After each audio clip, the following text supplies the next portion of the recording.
Welcome back नासिन। Breaking news आया सां शेयर कयूं पिया। मली जे शाह लतीफ़ टाउन वेझो फुर दौरान मुज़ाहिमत ते फ़ौरन जी फायरिंग में हिकु ॼणो मारिजी वियो। पुलिस लाश खणाए अस्पताल मुंतकिल करायो, सुञाणप न थी सघी आहे।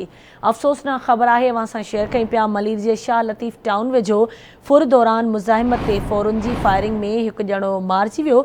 पुलिस लाश खणाए अस्पताल मुंतकिल करायो, सुञाणप न थी सघी। मलेर जे शाह लतीफ़ टाउन वेझो फुर दौरान मुज़ाहिमत ते फ़ौरन जी फायरिंग में हिकु ॼणो मारिजी वियो आहे। पुलिस लाश खणाए अस्पताल मुंतकिल कयो, जॾहिं त लाश जी सुञाणप न थी सघी आहे। मलीर जे शाह लतीफ़ टाउन वेझो वाक़ियो पेश आयो आहे। फुर दौरान मुज़ाहिमत ते फ़ौरन जी फायरिंग में हिकु ॼणो मारिजी वियो। पुलिस लाश खणाए अस्पताल मुंतकिल कयो, सुञाणप न थी सघी।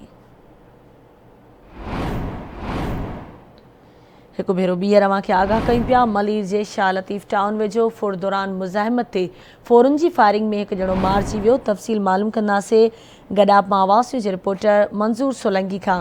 मंज़ूर, वाक़िए जे हवाले सां तफ़सील खां आगाह कजो।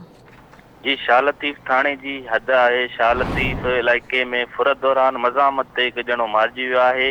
इतला ते पुलिस पहुची मारिजी वियल मक़तूल जो जेको लाश खणाए अस्पताल मुंतकिल कयो। पुलिस जो चवणु आहे त मोटरसाइकिल सवार फुरू हुया, उहे फुर करे रहिया हुआ, जंहिं ते हुन मज़ामत कई ऐं फ़ौरन गोलियूं हलायूं, जंहिं ते गोलियूं लॻण सबबि उहो मारिजी वियो आहे। वधीक जांच करे रहिया आहियूं। जी ठीकु आहे, महिरबानी मंज़ूर तफ़सील खां आगाह करण जे लाइ।